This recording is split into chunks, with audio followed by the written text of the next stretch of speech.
All right, I'm just going to say it straight. When Kurt Buschies, that Kurt Busch, a champion, a Hall of Famer, a guy who has seen absolutely everything the sport can throw at a driver, comes out publicly and says NASCAR got it wrong, you pay attention.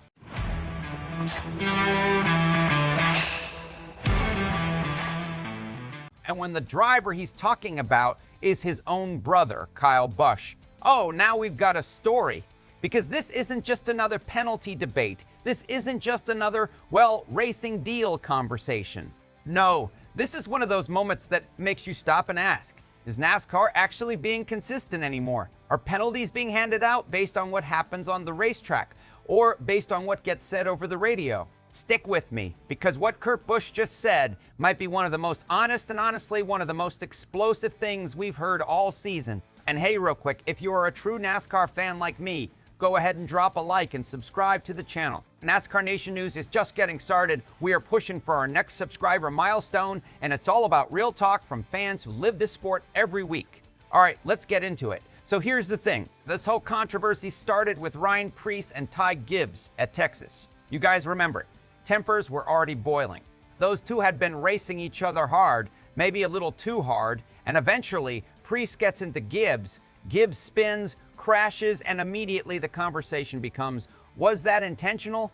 Now, normally, NASCAR looks at the footage. They study the angle. They analyze throttle traces, brake inputs, steering corrections, all the stuff that should matter. But in this case, NASCAR officials reportedly focused heavily on something else, what Ryan Preece said over the radio. And according to officials, when Preece said he was done with Gibbs, that was enough. Boom, penalty, case closed. But not everybody bought it, and apparently not even Kurt Busch. This week, Kurt Busch jumped on the Door Bumper Clear podcast, and what came out of that interview? Honestly, it's the kind of quote that's going to live in NASCAR debates for a long time. Kurt said, and I'm paraphrasing here, NASCAR should not be making decisions based on what drivers say over the radio.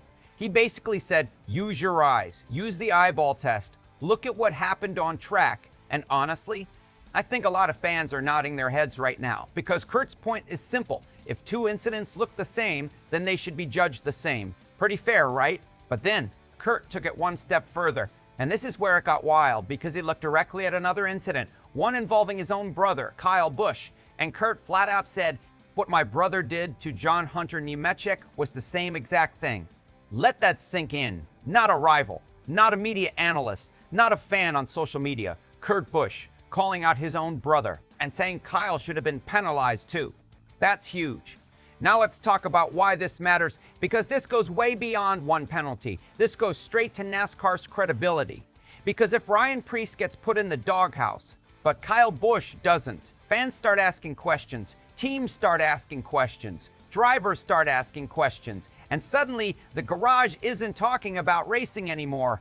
They're talking about enforcement. They're talking about favoritism. They're talking about favoritism. They're talking about inconsistency. And whether you love Kyle Busch or you can't stand him, that's not good for the sport. Because Kyle isn't just another driver, he's a two-time champion, one of the biggest personalities NASCAR has ever had, one of the most polarizing figures in modern racing. Every move he makes gets dissected. Every bump, every shove, every retaliation. And when a driver like Kyle appears to avoid punishment for something another driver gets nailed for, that's gasoline on an already burning fire.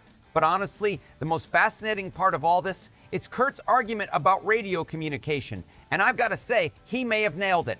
Because think about what this means moving forward. If NASCAR is truly using radio chatter as evidence, then what happens now? Do drivers just stop talking? Do spotters start speaking in code? Do teams start telling drivers, hey, whatever you do, don't say what you're thinking? Because if words can get you suspended, fined, or docked points, then radio stops being communication. It becomes legal strategy. And Kurt actually backed that up with one of the most classic old school NASCAR stories you'll ever hear. He admitted there was an all-star race years ago where he intentionally brought out a caution. His words, not mine. He said he needed a yellow, so he got into Robbie Gordon, caused the caution, got the restart. And you know what he said? He said he didn't say a word on the radio. Nothing. No confession, no emotion, no evidence, and NASCAR didn't touch him. Guys, that right there is a veteran pulling back the curtain on how this sport really works. Now let's talk bigger picture. because this absolutely impacts playoff racing. Ryan Preece is fighting for every point, every stage, every finish, every opportunity. A penalty can destroy momentum. It can bury a team before summer even gets rolling. Meanwhile, Kyle Busch, he's trying to claw his way back into championship relevance. Every race matters. Every point matters. Every finish matters. And if penalties are being applied differently, that could literally shape the playoff grid. I'm not exaggerating. One inconsistent call in May can become the reason somebody misses the round of 16 in September.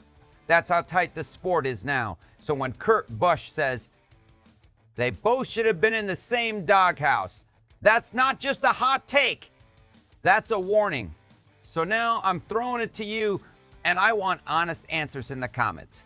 Did NASCAR get this completely wrong? Should Kyle Busch have been penalized just like Ryan Preece? Or did NASCAR make the right call and Kurt Busch is overreacting? I want to hear it. Drop your take down below and let's get this debate rolling. And if you love real NASCAR conversations like this, make sure you like this video, subscribe to NASCAR Nation News, and join the fastest growing community of hardcore racing fans on YouTube. I'm telling you right now, the season is only getting crazier.